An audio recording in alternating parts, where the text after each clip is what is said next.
What's going on, guys? Randall here from Wired In, bringing you another video. So I feel like it's time to switch it up a little bit, and some people have asked if I would do some more Diablo content. So Diablo's got my attention lately. However, I have been also making other videos. Tomorrow I'm dropping a video on my first water-cooled PC, but enough of that.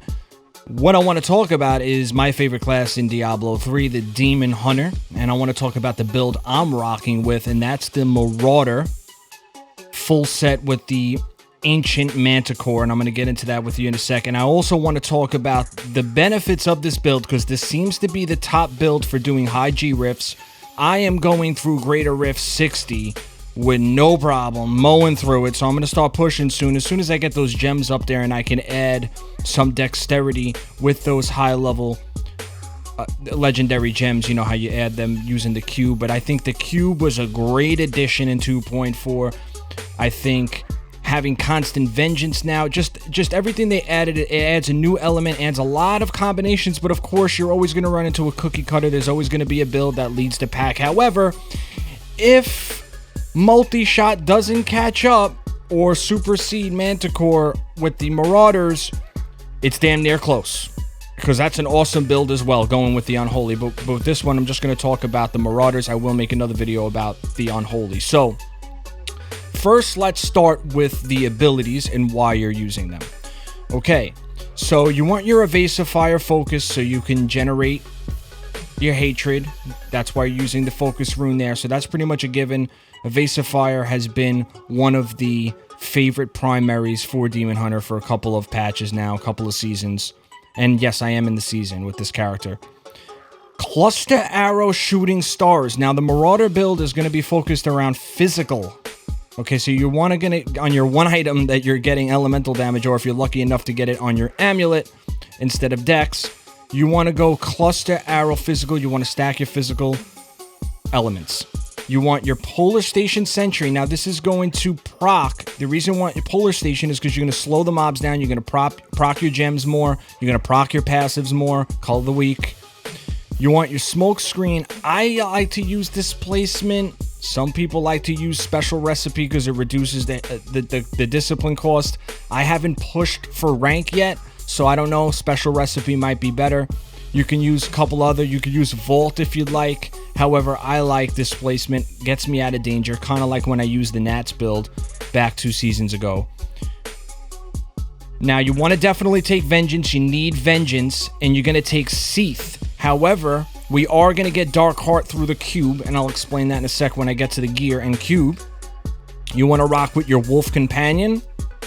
So you get that extra damage. You're gonna shoot that as soon as it's up constantly. And for your passives, you want Ambush, Ballistics, Call of the Week. Now, obviously, Awareness. However, I have Ambush here. The reason why you don't see Custom Engineering is because I have it on my Hellfire Amulet. And I'm going to go over the importance of that in a second, because you can add Ambush. But if you don't have the Hellfire Amulet with a good passive yet, you rock Custom Engineering, Ballistics, Call of the Week, and Awareness.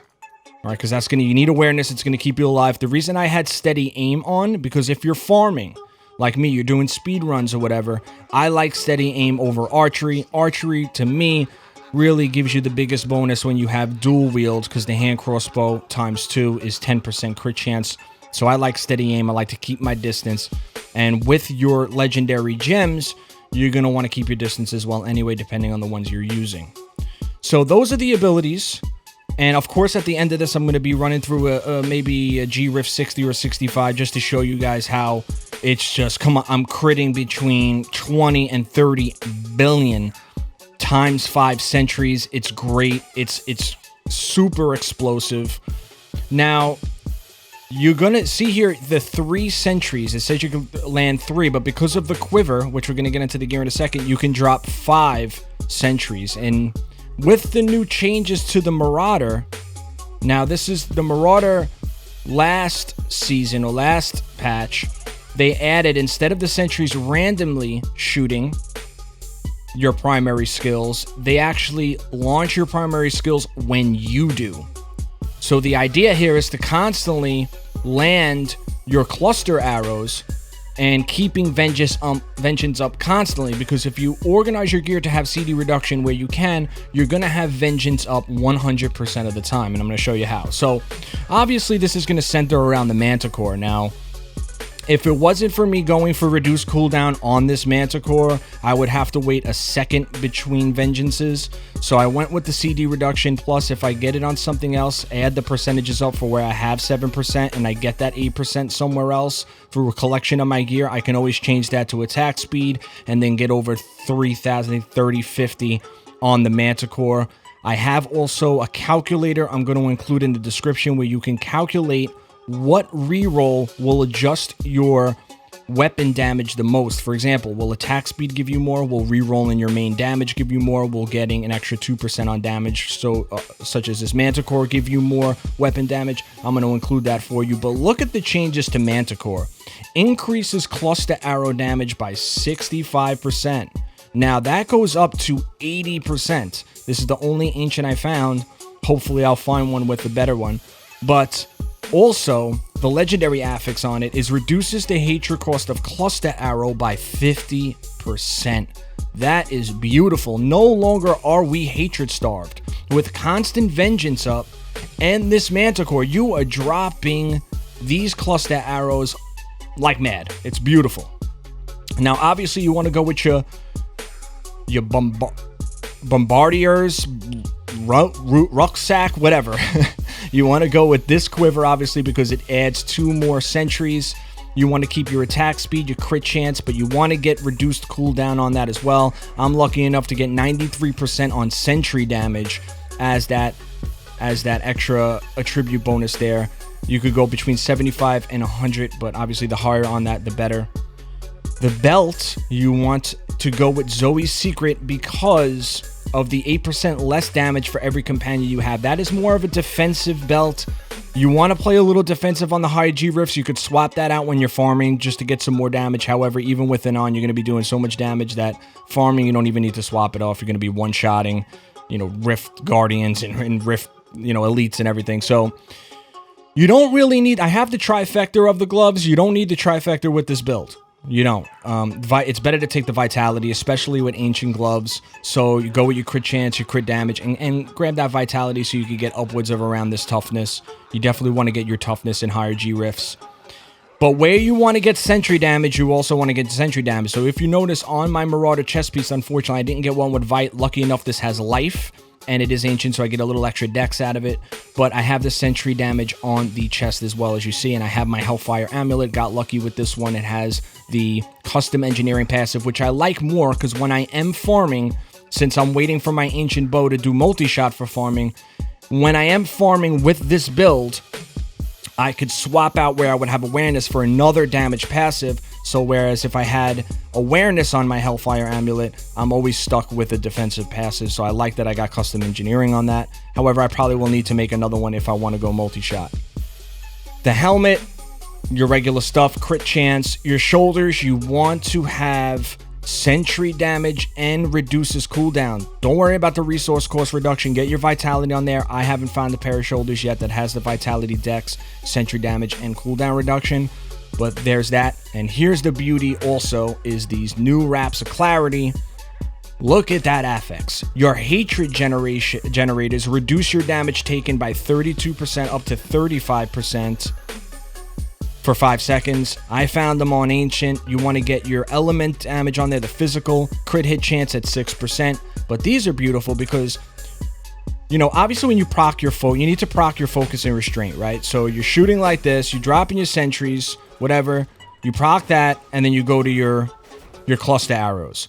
But every time you use your evasive fire, you're proccing the wraps of clarity.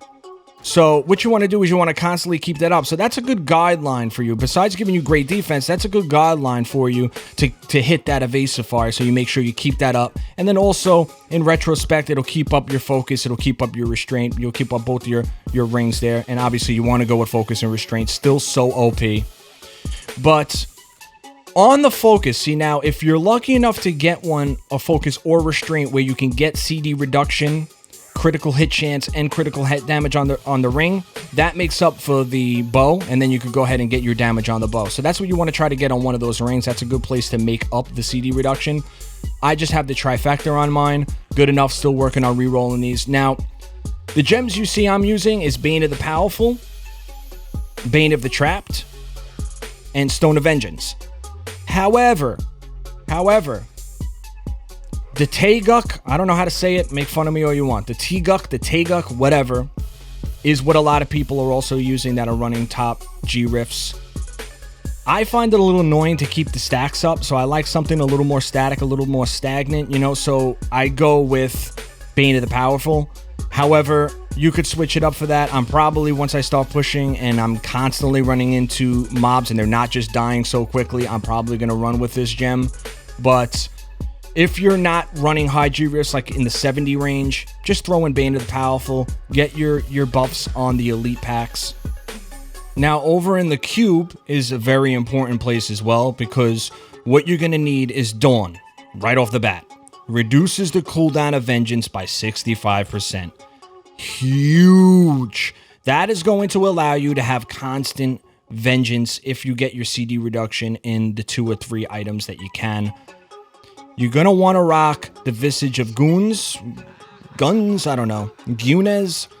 You gain the effect of the Dark Heart Rune, which gives you extra defense when you're popping Vengeance, and Vengeance will be all up all the time. And you want to rock the Convention of Elements, so when it gets around to that physical element, you're getting another 200% damage. And as you can see here, it is just constantly going. Constantly. Now for your follower, Templar, I use the Templar. Right now I'm rocking, this is a good, Thunder Fury is like maybe 3rd best. You want that one that stuns them or pulls them in. This is going to be your best bet for your amulet. The Nago ring is a good choice as well. However, the Oculus ring will give you the spots where you can stand in. Excellent choice. And you want the shield also that does extra stunning. Not this one. Unfortunately, I didn't find the best in slot there. Look up those to get the exact names. I'm going to link the description to the best follower setup. This way you can go ahead and see the items I'm talking about, because I don't have them to link at the moment. So that's the Marauder build. You're going to get your sentries up. Want to make sure that you see 5 sentries here. You want to get 5 sentries up at all times. You're going to proc your wolf on cooldown, and then your Vengeance. Now watch the Vengeance. So now you're dropping your cluster arrow. Look at that hatred. No more hatred stuff. Go ahead, proc your braces again, and then you're dumping your cluster arrows. Get your braces up. That helps you also get your focus and restraint. And just the rotation continues. Stay on the defense. But look at that. Vengeance up, Vengeance ready. That is 100% Vengeance uptime. Beautiful. So that's about it, guys, for the build. I hope this helped you all in terms of understanding the new Marauder build and what people are using to push high GRifts. Stay tuned for some high GRift stuff. Not pushing, just showing some clear-throughs so you guys can see how large those crits are. 20, 30 billion. Just watch out for those brick-colored numbers. And I'll catch you guys in the next one. Peace.